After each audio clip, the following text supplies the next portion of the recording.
the students. Hope you all are good and revising properly at your home. As we have already covered more than half of the chapter number 16, that is what are the major challenges in front of Indian economy. Indian economy के सामने क्या क्या major challenges हैं वो already half से the chapter हम अपने previous video में complete कर चुके थे. Only a single topic is remaining over here, that is unemployment.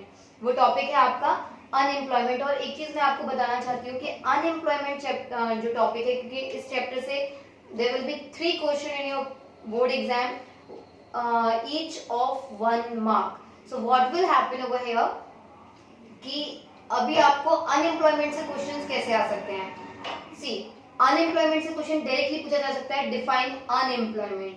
Direct या तो ऐसे पूछा जा सकता है या फिर write down any 3 types of unemployment, और उसका भी 1 मार्क मिल सकता है. कहेंगे मैम सिर्फ नेम लिखने से मार्क्स मिल जाएगा. एग्जैक्टली ऐसा क्वेश्चन भी पूछा जा सकता है. Name any 2 types of unemployment या name the types of unemployment, ऐसा भी पूछा जा सकता है. या फिर डायरेक्ट किसी एक अनएम्प्लॉयमेंट के टाइप को आपको देकर define this type of unemployment, this unemployment, what is this type of unemployment, इस तरह से क्वेश्चन आपसे पुट डाउन किया जा सकता है. So what is unemployment? See, whenever there is a workforce, rather I will say there is a population who is skilled, who is educated, who is willing to work, but having no opportunity for work, then this kind of situation is known as unemployment. I'm repeating. जो workforce है, willing भी है मतलब इच्छुक भी है, educated भी है मतलब शिक्षित भी है, स्किल्ड है, सारे इसको स्किल्स आते हैं, and looking for some job opportunities, और जॉब करना भी चाहते हैं, but no job opportunities are available, लेकिन जॉब अपॉर्चुनिटीज अवेलेबल ही नहीं है.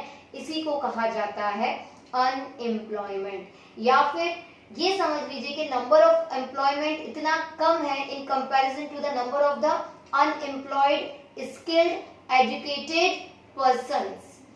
फॉर एग्जाम्पल जैसे वैकेंसीज निकालते हैं, यू विल सी कि ग्रेजुएट पर्सन्स के लिए वैकेंसी निकाल देते हैं और कि भाई ये वैकेंसी है ग्रेजुएट्स के लिए है और any of the graduate can apply for that. Vacancy निकाला है 200 250. ग्रेजुएट्स कितने ऑलरेडी अवेलेबल है कंट्री में. फॉर्म फिल होते हैं more than 15-16 lakhs, more than 15-16 lakh for the vacancy 250 or 300 vacancies के लिए. So you can see the number of unemployed workers and the number of job opportunities. उसमें से अगर 250 employed हो भी जाएंगे, the remaining population will remain unemployed. तो this is the thing, unemployment. What is unemployment? लोग educated भी हैं, skilled भी हैं, willing to work and looking for some job opportunities, and they are not getting those job opportunities, then this kind of unemployment is known as, this kind of situation is known as unemployment. अब unemployment हर बार यही नहीं होता है. There are so many types of unemployment. Unemployment के types क्या क्या हैं? One is seasonal. पहला unemployment है seasonal unemployment. Seasonal unemployment क्या होता है? For example, अभी आपको पता है कि आफ्टर फ्यू डेज कहीं कहीं पर और आफ्टर फ्यू मंथ या आफ्टर 1 मंथ किसी प्लेस पे आफ्टर फ्यू डेज क्या होगा, monsoon will occur and the rainy season will start. Rainy season क्या हो जाएगा, स्टार्ट हो जाएगा. तो there are some crops which can be grown in that particular season, या किसी चीज का सीजन आएगा. तो क्रॉप्स स्पेशली सीजनल क्रॉप्स होते हैं. आपको पता है क्रॉप्स तो सीजनल होते हैं, आपने ज्योग्राफी में पढ़ा भी होगा, सीजनल क्रॉप्स चैप्टर है जो क्रॉप वाला. तो सीजनल क्रॉप्स होते हैं.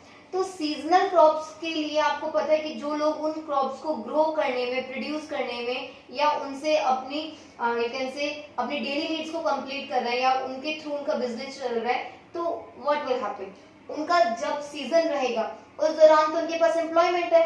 After that they will be free. For example potato, कोई फार्मर है या उनकी फैमिली पूरी इंगेज है किसमें, वो भाई पोटैटो की खेती करते हैं, आलू की खेती करते हैं, and tons of potatoes they grow and sell out in the market, और टन्स ऑफ पोटैटोज वो ग्रो करते हैं और उनको मार्केट में सेल करते हैं। लेकिन बच्चा लोग होगा क्या, पोटैटो का एक सीजन है, उस सीजन में उसे ग्रो कर देंगे, जैसे वो क्रॉप प्रोड्यूस हो जाएगा उसको सोल आउट कर देंगे। लेकिन आफ्टर दैट वो क्या करेंगे, वो तो भाई पोटैटो के लिए फार्मर है और पोटैटो ही का ही फार्मिंग करते हैं, तो सीजनल अनएम्प्लॉयमेंट। अब जैसे टूरिज्म आपको पता है, टूरिज्म का एक मंथ्स आते हैं जब लोग टूर एंड ट्रैवलिंग ज्यादा करते हैं। तो जो टूरिज्म सेक्टर है या जहाँ पे लोग एंगेज हैं टूरिज्म में, जो गाइड्स हैं, हर वेदर में तो लोग नहीं जाते ना, तो गाइड्स हैं या जो टूरिस्ट कंपनीज है, टूर्स एंड ट्रैवल कंपनीज हैं, उनके साथ क्या होता है, ये सीजनल अनएम्प्लॉयमेंट फेस करते हैं। They face seasonal unemployment. भाई ये सीजन आता है तब तो टूरिस्ट बहुत सारे पहुंचते हैं, तो उनके बसेस वगैरह सब बुक ऑन होते हैं, ट्रेवल्स जो बस हैं, ट्रेवल जो कंपनीज हैं उनकी बुकिंग होती है, टिकटिंग होती है, तो ये सीजनल है। जैसे ही वो सीजन जाएगा देन टूरिस्ट आना कम हो जाते हैं, बुकिंग्स कम हो जाती हैं, एंड ड्यू टू दैट जो ट्रैवल कंपनीज हैं वहां पर जो काम करने वाले वर्कर्स हैं वो क्या फेस करते हैं, अनएम्प्लॉयमेंट। वो उनसे कह रहे हैं देखिए आपका जब वेदर आएगा, जब टूरिस्ट लोग आना शुरू होंगे, आप तभी आइए, आप गाइड हैं, आपको असाइन करेंगे, आपकी या फिर आपकी गाड़ी का हमको तभी जरूरत पड़ेगा उन लोगों को ले जाने के लिए। तो वो एक सीजन के दौरान ही होगा, तो रिमेनिंग टाइम में वो क्या हो जाएंगे, अनएम्प्लॉयड हो जाएंगे। इसी तरीके का अनएम्प्लॉयमेंट को हम क्या कहते हैं, seasonal unemployment. Now see structural unemployment बड़ा आसान है समझना। देखिए when some of the certain industry declines, जैसे अभी आपने देखा होगा एटलस बाइसिकल का क्या होगा, बंद हो गया, उसका बंद हो गई, उस कंपनी बंद हो गई एटलस बाइसिकल की, अभी बाइसिकल डे से ही पहले की बात है। And one more thing, BSNL telecommunication company थी, बंद हो गई। तो हुआ क्या, अभी आपने नोटिस किया होगा वोडाफोन और आइडिया आई थिंक मर्ज हुए हैं, वोडाफोन एंड आइडिया ये मर्ज हुए हैं, इफ आई एम करेक्ट, मेरे को जहां तक नॉलेज है ये मर्ज हुए हैं। तो जब ये मर्ज हो गए, दो कंपनी सिंगल कंपनी बन गई या एक कंपनी खत्म हो गई, then see what will happen, एक इंडस्ट्री डिक्लाइन होती चली जा रही है या एक इंडस्ट्री बंद हो जाती है। अभी क्या हुआ उस दौरान, तो ये जो इकोनॉमी का जो स्ट्रक्चर है, कहीं तो इंक्रीमेंट आ रहा है, जैसे for example you can see Reliance में इंक्रीमेंट आ रहा है, या एक कंपनी क्या हो रही है, डाउन जा रही है, एक टेलीकम्युनिकेशन कंपनी अप जा रही है, एक टेलीकम्युनिकेशन कंपनी डाउन जा रही है। तो उसमें काम करने वाले वर्कर्स क्या होते हैं, उसमें काम करने वाले वर्कर्स अनएम्प्लॉयड हो जाते हैं। तो इस तरह के अनएम्प्लॉयमेंट को कहा जाता है सीजनल अनएम्प्लॉयमेंट। इस तरह के अनएम्प्लॉयमेंट को कहा जाता है सीजनल अनएम्प्लॉयमेंट। जैसे BSNL बंद हुआ तो जिनका रिटायरमेंट नहीं था उनको भी रिटायर कर दिया, तो इसी को कहा गया अनएम्प्लॉयमेंट। वो अनएम्प्लॉयड हो गए, वो पर्सन्स क्या हो गए, अनएम्प्लॉयड हो गए। तो ये क्या कब होता है, जब structural unemployment, when there is change in structure of an economy, one of the industry get declines and one of the industry get hike, and due to that decline in some of the industry, the people of the workers engaged in those industry get unemployed. Now see the cyclic, market में क्या होता है, cyclic unemployment. Market में क्या होता है, जैसे कोई भी मार्केट है, मार्केट में कभी एकदम से मंदी आ जाती है, कभी एकदम से तेजी आ जाती है, कभी एकदम से तो मार्केट बहुत चलने लगता है, कभी एकदम से मार्केट एकदम ठंडा पड़ा रहता है, आप मार्केट में भी जाते हैं, इट हैपेंस। जैसे वेडिंग सेशन आएगा तो ये जो कॉस्मेटिक शॉप्स हैं, ये जो पार्लर्स हैं, यहाँ पे आप you will find a lot of crowd over there, जब वेडिंग सेशन आता है, आपका वेडिंग सीजन आता है उस दौरान। तो ये साइक्लिक है, ऐसा नहीं है कि बंद हो गया, लेकिन इसमें होता क्या है, sometimes they get a good opportunity, sometimes they get a very less employment. For example cosmetic shops हैं या जो आप कह सकते हैं पार्लर्स हैं, उनमें क्या होता है, वेडिंग टाइम में बहुत सारे वर्कर्स काम कर रहे हैं, जब भी लगता है कि अभी तो शादियां वगैरह भी बंद हैं तो पार्लर्स में इतना काम नहीं होगा, 2-3 वर्कर्स से काम चल जाएगा, तो रिमेनिंग वर्कर्स को क्या कर देते हैं, फ्री कर देते हैं। तो उसको क्या कहा जाता है, इस तरह का। जैसे भी मार्केट में क्या है, मार्केट में एकदम से कभी हाइक हो सकता है, कभी मंदी आ सकती है, तो ये बीच बीच में साइकिलिक है। हर एक साइकिल के बाद क्या होता है, हर एक साइकिल के बाद एक टाइम आता है जब लोग क्या हो जाते हैं, अनएम्प्लॉयड हो जाते हैं। हर एक फिक्स टाइम पीरियड के बाद लोग क्या हो जाते हैं, अनएम्प्लॉयड हो जाते हैं, उसी को कहा जाता है cyclic unemployment. Now see frictional unemployment क्या है। फ्रिक्शनल अनएम्प्लॉयमेंट को मैं ऐसे समझाती हूँ आपको. Someone was working, for example कोई एक पर्सन है, वो वर्क कर रहा था, ही और she was working with some of the firm, work कर रहे हैं.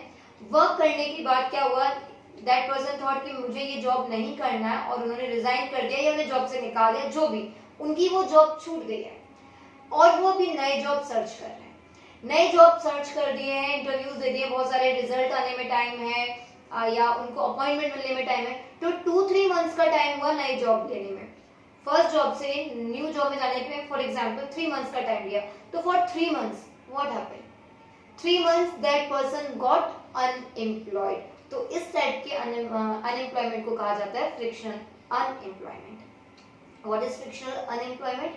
जब भी क्या होता है कि when a person has left from one of the job, left one of the job and is searching for the another job and is not yet till now has joined that job or in that job, so the time period during which that person remain unemployed, that kind of unemployment is known as frictional unemployment. Now come to the hidden unemployment. Hidden unemployment बच्चा क्या होता है कि ये इस तरह का unemployment है जिस वर्क में, जिस काम में आप ये समझिए कि इंडियन इकोनॉमी में उनका कंट्रीब्यूशन अप्रोक्स 0 है, ऑलमोस्ट नेग्लिजिबल है. उनके आप ये कह सकते हैं कि उनके कंट्रीब्यूशन को नेग्लेक्ट किया जा सकता है कि there contribution is not so much remarkable. अगर वो ना भी हो तो इतना बेटर, कोई बहुत बड़ा ऑप्शन या बहुत बड़ा फर्क नहीं पड़ने वाला है. इस तरह के एम्प्लॉयमेंट को कहा जाता है, अनएम्प्लॉयमेंट को हिडन अनएम्प्लॉयमेंट. जैसे कोई पूरी फैमिली है, पूरी फैमिली किस में लगी हुई है, खेती के काम में लगी हुई है, और आउटपुट क्या मिल रहा है, कुछ नहीं. वो क्या कर रहे हैं, पूरा फैमिली खेती के काम में लगी हुई है, वो फसल उगाते हैं, उनके पास थोड़ा सा फार्मिंग फील्ड है, उसमें वो फसल उगाते हैं, थोड़ा बहुत सोल आउट कर लेते हैं, बाकी अपने घर के खाने के लिए उनके पास हो जाता है, सिर्फ उससे उनका दिनचर्या चल सकता है. इस तरह से वो इतना कर लेते हैं कि उनके खुद के डेली नीड्स जो है, खुद का जो मील है वो कंप्लीट हो जाता है. थोड़ा बहुत सोल आउट कर लेते हैं, सोल आउट करने के बाद क्या होता है, उनके बाकी काम हो जाते हैं, जो भी और उनकी नीड्स है वो पूरी हो जाती है. पर इस तरह से ये पूरी फैमिली इन्वॉल्व तो उसमें है. क्या वो पूरी फैमिली एम्प्लॉयड है? नहीं. उनमें से 1% भी ये काम कर सकता था, तो वो बाकी सब सोच रहे हैं कि हम भी तो यही काम कर रहे हैं. बाकी सब एक्चुअली क्या है, बाकी सब अनएम्प्लॉयड है, बाकी सब अनएम्प्लॉयड है और इन सब का कंट्रीब्यूशन नेग्लिजिबल है, ना के बराबर है. इंडियन इकोनॉमी में इनका कंट्रीब्यूशन क्या है, ना के बराबर. तो इस तरह से जो वर्क फोर्स, जो एम्प्लॉयड समझती है खुद को कि हम तो घर का काम कर रहे हैं, खेती कर रहे हैं और ये सारे काम कर रहे हैं, लेकिन इनका इंडियन इकोनॉमी में क्या है, 0 कंट्रीब्यूशन या नेग्लिजिबल कंट्रीब्यूशन. तो इस तरह के एम्प्लॉयमेंट को कहा जाता है hidden employment, hidden unemployment. Reasons क्या क्या है अनएम्प्लॉयमेंट के, यहाँ पे लिखा नहीं है मैंने, बट ये भी हो सकता है. What are the main reasons for unemployment? सबसे पहला, अ वेरी ह्यूज पॉपुलेशन. इतनी ज्यादा पॉपुलेशन है जिसकी वजह से ना तो इतने जॉब अपॉर्चुनिटीज पर ईयर निकाले जा सकते हैं और ना ही इतनी पॉपुलेशन एम्प्लॉय की जा सकती है. एजुकेशन जो है वो जॉब ओरिएंटेड नहीं है. एजुकेशन जॉब ओरिएंटेड नहीं है. लोगों को जो स्कूलिंग एजुकेशन या एजुकेशन दी जा रही है, मोस्ट ऑफ द प्लेसेस पे that education is not job oriented, कि भाई लोगों को स्किल सिखाई जाए, उनको जॉब ओरिएंटेड बनाया जाए. साथ ही साथ आप ये कह सकते हैं ऑब्सोलीट टेक्नोलॉजी. अभी भी कुछ पुराने इस तरह की टेक्नोलॉजी हैं जिनकी वजह से वही लोग काम कर रहे हैं, उसी तरह से काम कर रहे हैं. जैसे फार्मिंग फील्ड में वो अपने पुराने तरीके से ही काम कर रहे हैं. अगर फार्मिंग फील्ड किसी को दे दिया जाए कि भाई हमें तो इतना पैसा चाहिए और आप आइए इसमें, तो लोग नई नई टेक्नोलॉजी यूज करके, आजकल चल भी रहा है, ऑर्गेनिक फार्मिंग वगैरह लोग करते हैं, तो नए नए वीपन्स ला रहे हैं, और वीपन्स नहीं सॉरी, नए नए आप कह सकते हैं इक्विपमेंट्स ला रहे हैं. इक्विपमेंट्स के साथ उसको क्या कर रहे हैं, वो फार्मिंग कर रहे हैं, तो उन इक्विपमेंट्स को चलाने के लिए स्किल्ड पर्सन्स चाहिए, वो स्किल्ड पर्सन्स को जॉब मिल रही है. तो यही है एक तरीके का रीजन फॉर अनएम्प्लॉयमेंट. ये रीजंस हैं अनएम्प्लॉयमेंट की. जॉब ओरिएंटेड एजुकेशन नहीं है और ऑब्सोलीट टेक्नोलॉजी है, ह्यूज नंबर ऑफ पॉपुलेशन है. ये सारे रीजंस हैं फॉर अनएम्प्लॉयमेंट. अच्छा, अनएम्प्लॉयमेंट को कंट्रोल कैसे किया जा सकता है? देखिए, अनएम्प्लॉयमेंट को सबसे पहले तो कंट्रोल किया जा मतलब उसमें गिरावट लाई जा सकती है, या फिर can say they can be decrement in unemployment या unemployed person rates by controlling the population in future generation. Future generation में अनएम्प्लॉयमेंट कंट्रोल में आएगा अगर पॉपुलेशन कंट्रोल होती है। उसके बाद स्किल ओरिएंटेड प्रोग्राम चला के, जैसे हमने चैप्टर नंबर 15 में पढ़ा भी था कि नरेंद्र मोदी जी ने जो स्किल ओरिएंटेड प्रोग्राम चला रखे हैं प्रधानमंत्री कौशल विकास योजना के तहत उन्होंने जो हेल्प की हुई है। तो स्किल ओरिएंटेड प्रोग्राम्स में क्या होता है, स्किल डेवलपमेंट किया जाता है, लोगों के अंदर स्किल डेवलप की जाती है, उन्हें किसी न किसी क्षेत्र में उनके अंदर हुनर भरा जाता है कि भाई आप कढ़ाई बुनाई के क्षेत्र में जाइए, हैंडीक्राफ्ट के, या भाई आप थोड़ा बहुत कंप्यूटराइज मशीन सीख लीजिए, कंप्यूटर कोर्स कर लीजिए। तो स्किल्ड बनाया जाता है जिससे उन्हें कोई जॉब मिल सके। क्या मिल सके? जॉब मिल सके। तो एजुकेशन को जॉब ओरिएंटेड कर देना चाहिए। एजुकेशन कैसी होनी चाहिए? जॉब ओरिएंटेड, कि उसका लोग ये फील करें कि ये एजुकेशन लेने के बाद हमको क्या हुआ, हमें जॉब मिला, हमें एम्प्लॉयमेंट मिला। तो education should be job oriented. साथ ही साथ मेक इन इंडिया जैसे प्रोग्राम्स जो हैं ये हेल्प करते हैं अनएम्प्लॉयमेंट को रिकवर करने में। जैसे कि कंट्री के ही बने सामान को आप ले रहे हैं, स्वदेशी वाला जो हम पढ़ चुके हैं, तो उसमें क्या होगा, more and more country workers will get engage.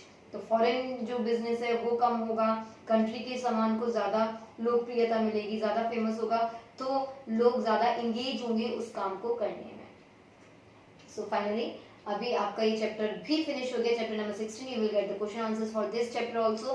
फिर हम नेक्स्ट चैप्टर स्टार्ट करेंगे, chapter number 17, and that will get complete only in single lecture also, that chapter will also. इसमें से इंपॉर्टेंट क्वेश्चंस क्या होते हैं, I will send you on the group. Keep studying and keep revising. Good luck.